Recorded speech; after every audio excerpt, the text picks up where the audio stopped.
Hello hi good evening. आजकल हम रोज़ शाम से व्लॉग शुरू। ईश्वर आप क्या ढूंढ रही हो? मेरी नॉवल ढूंढ रहा हूँ। लो मेरी डायरीज पड़ी है वहाँ पे, बहुत इंपॉर्टेंट। किसने मारा? मेरी डायरी ने कहा ना, टच मी नॉट। तोड़ दो तोड़ दो।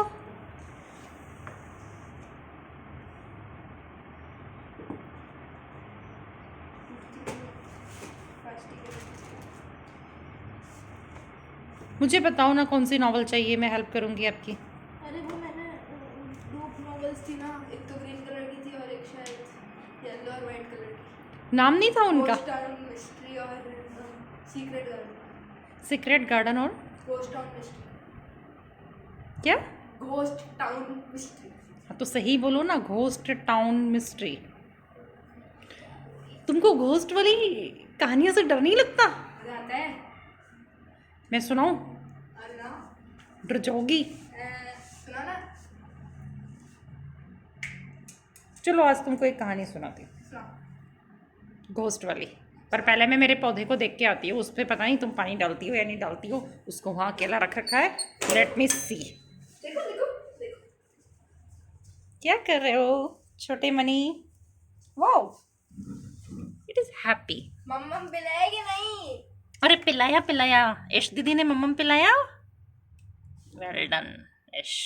मैं यहाँ ढूंढता हूँ, इधर देखो। देखो कितना हैप्पी हो रहा है मेरा पौधा। इधर यहाँ बच्चा। ये बाहर वैन किसकी खड़ी है? मुझे कैसे पता? ये तो हमारे घर की बाहर क्यों खड़ी है? मुझे तुमको पता रखना चाहिए ना। आप पता कर लो ना।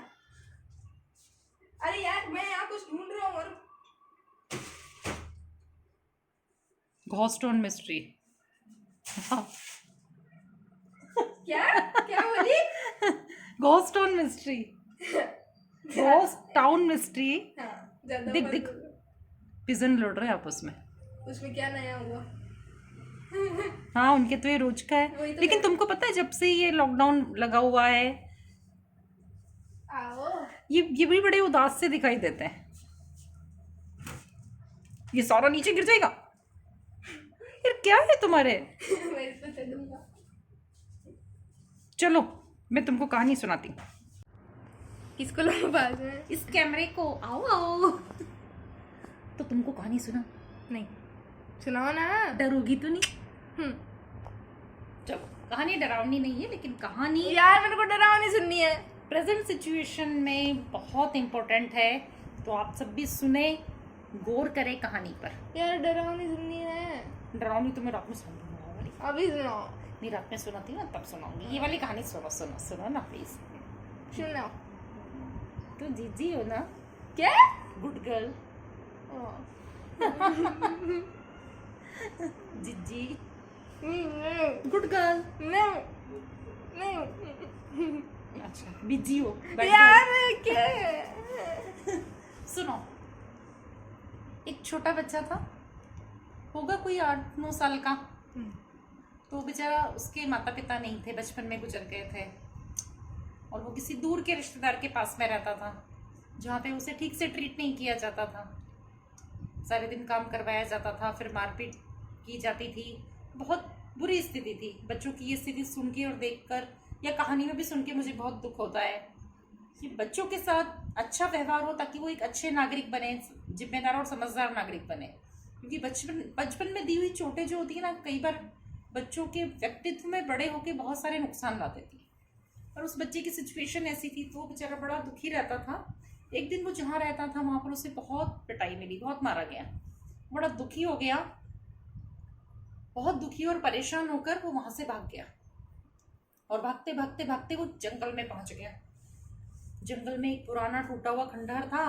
अब उस बच्चे के मन में डर नहीं था, क्योंकि वो इतनी पिटाई, इतनी दुखी परिस्थितियां देख चुका था कि उसके मन में डर नहीं था।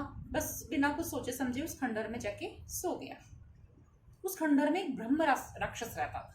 मीन्स एक ब्रह्म राक्षस की योनि मानी जाती है, सुपर नेचुरल योनि है। तो वहां रहता था। सब लोग उधर से निकलते हुए भी डरते थे, ब्रह्म राक्षस उनको बहुत डराता था। उसने उस बच्चे को देखा और उसे जगाया बच्चा उठा तो वो थोड़ा डर गया, इतना लंबा चौड़ा ढील डोल वाला खतरनाक ब्रह्म राक्षस सामने खड़ा है। ब्रह्म राक्षस ने कहा तू यहाँ क्यों आया, तुझे डर नहीं लगता? बच्चा बोला नहीं मुझे डर नहीं लगता। बच्चा थोड़ी देर में संभल गया था। ब्रह्म राक्षस ने कहा ठीक है, तू छोटा बच्चा है, मैं तुझे मारूंगा नहीं, मुझे काम करने के लिए एक सेवक चाहिए, तू मेरा सेवक है, तू यहीं रहना, यहाँ से कहीं नहीं जाएगा, और गया तो मैं तुझे मार डालूंगा। अब बच्चा और डर गया कि एक तरफ से बचा आकाश से टपका और खजूर में अटका, अब क्या करूं? पर उसके सामने कोई चारा नहीं था। ब्रह्म राक्षस तो इतना डील डोल वाला, बच्चा बेचारा कुछ नहीं कर सकता था, छोटा सा बच्चा था। अब वो ब्रह्म राक्षस उससे बहुत काम करवाता था, उसको डराता धमकाता था। ऐसे ही दिन गुजरने लगे। बच्चा सहमता था और डरता था, काम भी करता था। एक दिन ब्रह्म राक्षस ने कहा मैं स्वर्ग में जा रहा हूँ मेरे पिताजी से मिलने के लिए, उन्हें सब बातें मालूम रहती हैं, तो तू अगर कुछ प्रश्न पूछना चाहता है तो मुझे बता, मैं तेरे बारे में भी प्रश्न पूछूंगा। और ध्यान रखना तू भागना मत, नहीं तो तू दुनिया के किसी भी कोने में जाएगा, मैं तुझे पकड़ लूंगा। ऐसा ब्रह्म राक्षस ने उस बच्चे को कहा। हाँ तो ऑब्वियसली बच्चे ने डरते डरते कहा आप है ना अपने पिताजी से पूछना मेरी उम्र कितनी है। कितना इनोसेंट क्वेश्चन है। ब्रह्म राक्षस ने कहा बस पूछ लूंगा, ये तो छोटी सी बात है, चल तू थोड़े काम कर, जगह की साफ सफाई कर, मैं अभी गया और अभी आता हूँ। ब्रह्म राक्षस चला गया और शाम तक वापस लौट भी आया। ब्रह्म राक्षस ने कहा बच्चे को देख के अच्छा हुआ तू भागा नहीं तो बचता नहीं। खैर मैं तेरा प्रश्न पूछ के आया हूँ, मेरे पिताजी ने बताया है तेरी उम्र 85 साल है। तो उस बच्चे ने कहा अच्छा मेरी उम्र 85 साल है और तुम्हारी उम्र? ब्रह्म राक्षस ने कहा वैसे तो मेरी उम्र बहुत है, लेकिन अगर कोई छोटा बच्चा मेरी छाती में जोर से 2 घूंसे जमा देना तो मैं तुरंत मर जाऊंगा। अब तू चल काम कर। बच्चा वहां से हिला ही नहीं। ब्रह्म राक्षस ने जोर से घुरा के कहा तुझे सुना नहीं, काम कर, नहीं तो मैं तुझे मार डालूंगा। बच्चे बोला कैसे मारोगे, मेरी उम्र तो 85 साल है, अभी तो मैं 10 साल का ही हुआ हूँ, आप ही ने तो बताया आपके पिताजी सब कुछ सही कहते हैं। तो ब्रह्म राक्षस चुप हो गया। तो क्या हुआ, तू काम तो करेगा। तब तक बच्चे ने अपना पूरा जोर लगाया, आत्मविश्वास को अपने अंदर जगाया और उछल के ब्रह्म राक्षस की छाती पे चढ़ के घूंसे बरसाने शुरू किए। और छोटे छोटे हाथों के 2-5 घूंसे लगे, ब्रह्म राक्षस सचेत हो गया और उसके प्राण निकल गए और बच्चा उस जगह का मालिक बन गया। उसने अपने डर पे काबू पा लिया। कहते हैं ना डर के आगे जीत है। तो दोस्तों जो प्रेजेंट सिचुएशन है वो बहुत खतरनाक है, बहुत डरावनी है, लेकिन हमें डरना नहीं है।